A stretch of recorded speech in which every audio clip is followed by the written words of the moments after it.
Yes. play a significant part in Mark's life. Yes. Near Yes. the end.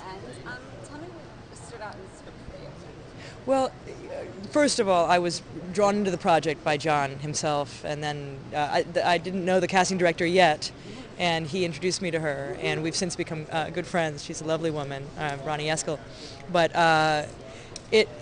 So he was the first magnet that drew me to the project because I just adore him, and it's a good thing to have had that going into it because the character falls for him sort of instantly in the film, and because my heart is very open to him in real life, that was not difficult to access. And there's also something beautiful as you'll see the film.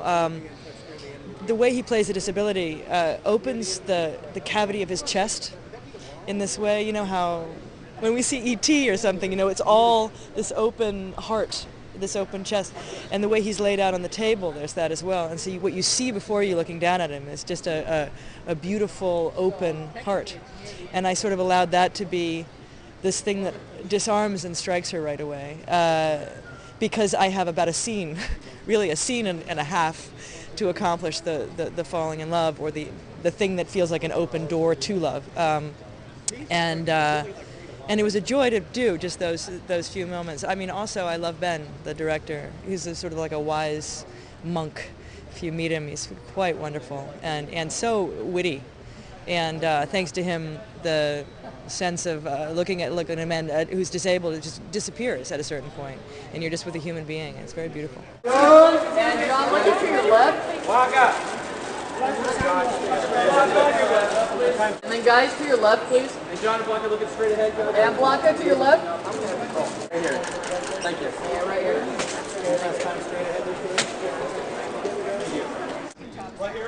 This is my first screen job, yes. It was very intimidating for being my first experience. I come from the live performing theater world, and where you have months of rehearsal, and then you get this big moment on stage. But in film, you're kind of just thrown in. But it was great to work with people like John Hawkes and Moon Bloodgood, who were very supportive and who knew that I was so green. And it was really nice to work with people like that. Thank you. Thank you. I think what resonated with me in the script was that being a woman with a disability, discovering my sexuality and discovering love with a disability, that's what stood out to me the most. I feel like I relate to Mark in that sense, where our bodies are different, but just like every other human being on the planet, we all essentially just want to be loved. So that's why I love the film. It's a beautiful piece. Yeah, the nipple scene. Okay, I guess the last question would be, what do you hope people get out of this? I hope that people gain a sense of, I hope that their eyes are more open to people with disabilities and their needs, not just their needs of, what do they need to get around, what we need to live. We all need love to live, physical love, mental love. Love is essential to a happy life. So. Look right there now. There you go. And those eyes right here. She'll take your head and then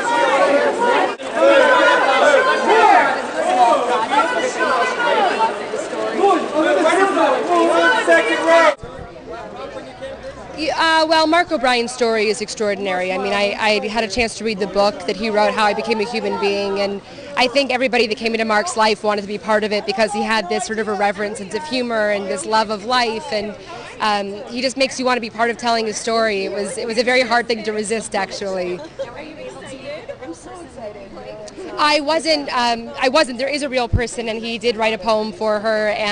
But there's a lot of people that he fell in love with over the years. So I read what he wrote about her and heard a lot about what he thought of her through the people in his life, but never got to actually meet her. But met other women in his life, like Susan Fernbach and Cheryl Cohn Green. You don't want to get me started. I'll go on all night. I don't have enough nice words. John is an extraordinary actor, an extraordinary human being. He's generous. He's as talented as he is wonderful. He's just a fabulous person and an incredible actor. And I'm very excited for him. I think it's a very universal story about sex. I don't think anyone should be afraid of seeing it. I think that it's a story that embraces love and affection and the need for intimacy, and I don't think anybody should not go because they think it's about a disabled guy. It's not. It's about affirming love and connection and intimacy, and I can't imagine anybody not relating to this film, so I hope everybody goes to see it. Right up to Macy on your right. William, right up to William, look at When I read the script, I thought it was quite simple, the story. I didn't think it was that complex of a story. I knew it was unique. I knew it was a story that hadn't been told before. When I met the director who suffers from polio, that completely kind of turned me on my head. Wow, this is coming from someone who actually knows what he's talking about, has experienced a disability. Then I heard who was being casted, and I didn't know it was as special as I feel about it now. I thought this is a good film, but then when I watched it at the screening, I was swept away by emotion. I'm truly, truly proud of this project. I know, and I'm not funny. John was great. When I was working with him, imagine he's always, vertical, he's on his back, but he was doing something really interesting with his voice, and I knew there was something really adorable and genuine and authentic about his vocal choices. And then he had a pillow on one of the sides of his back to kind of make him look like he was someone who hadn't used his body and that it had atrophied. And I just knew he was doing something special. Did I think it would get the response it's getting now? You never know. But I knew he was a special kind of actor. Yeah.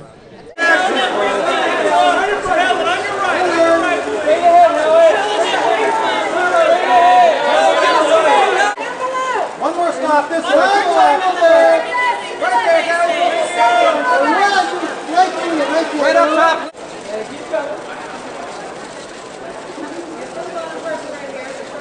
Keep coming to the left. The other guy straight.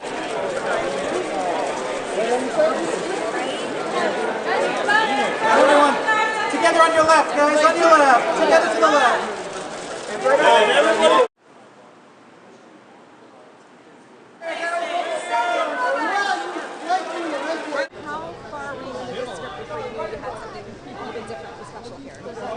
What a good question.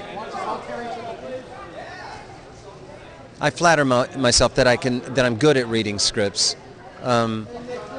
You're exactly right. On page 10, you know whether you're in the hands of someone who can write or not. By about halfway through, you know whether there's a story unfolding.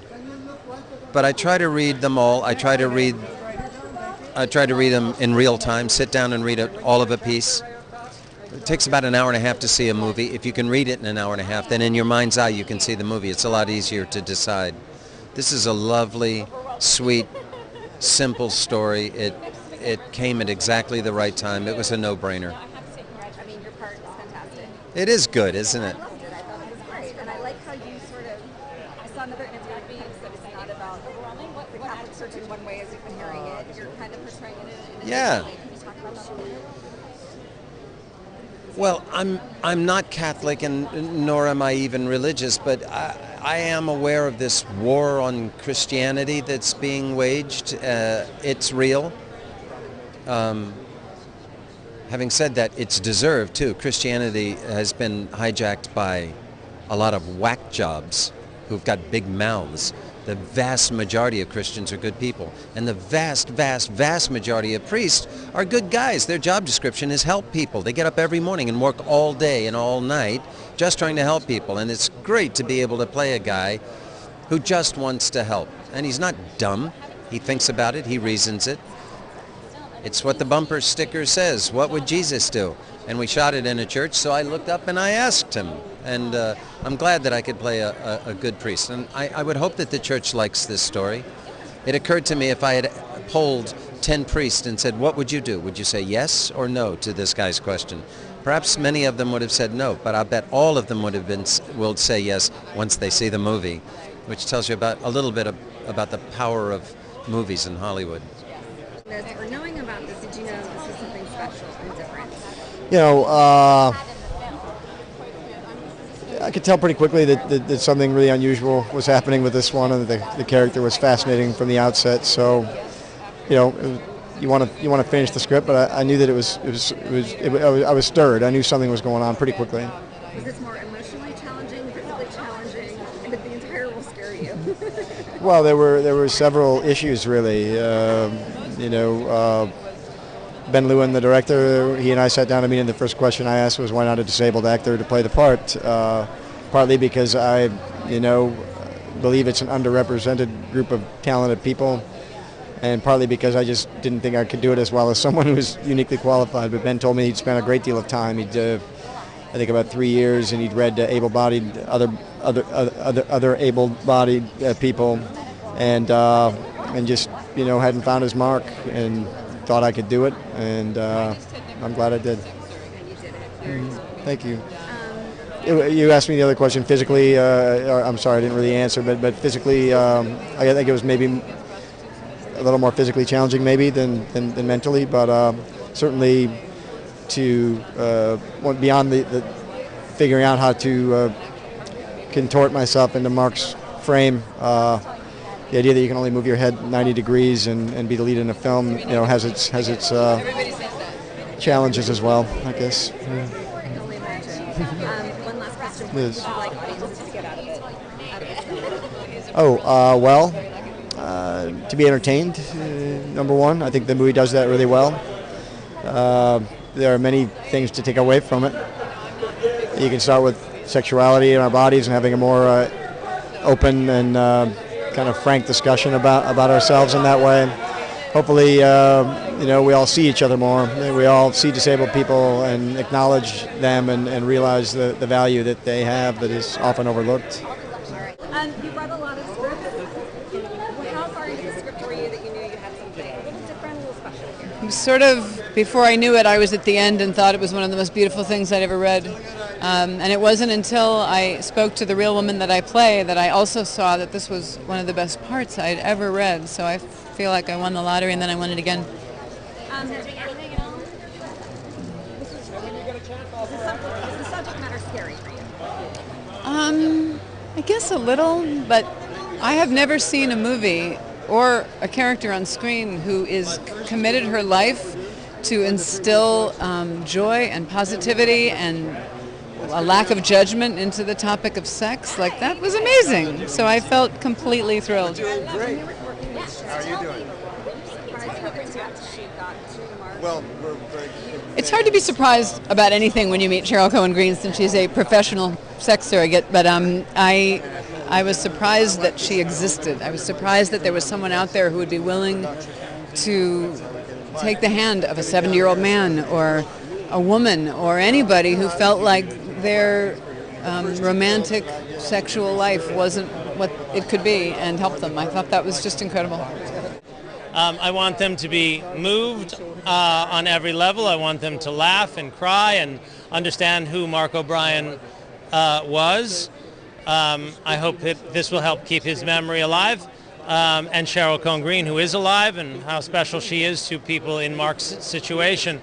But also, and more importantly, I think that I think I'm a little bit better than most, but I think we should all be viewing people when we leave this movie with disabilities a little bit differently. In fact, when I say a little bit differently, I mean with no difference. We are all one, and we are all capable of and worthy of intimate and wonderful and wild sexual experiences. No.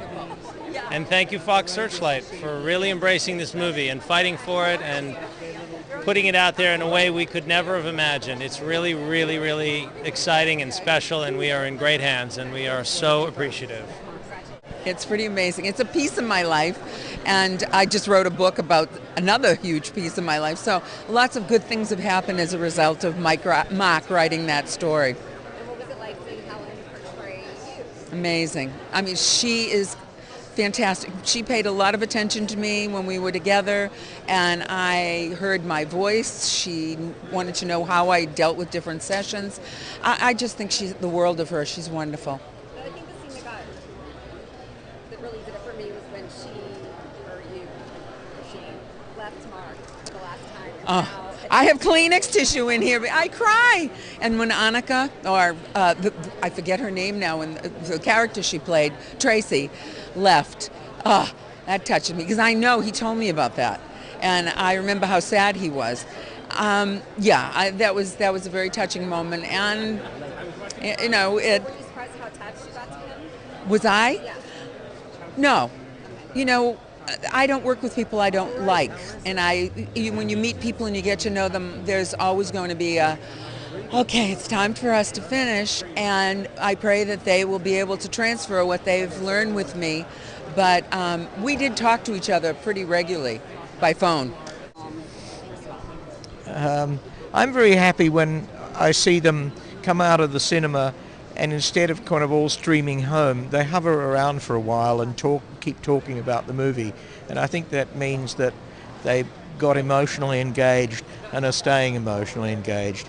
It's nothing that you can sort of want from the outset and predict, but when you see it happen, it's very gratifying. Everything he said.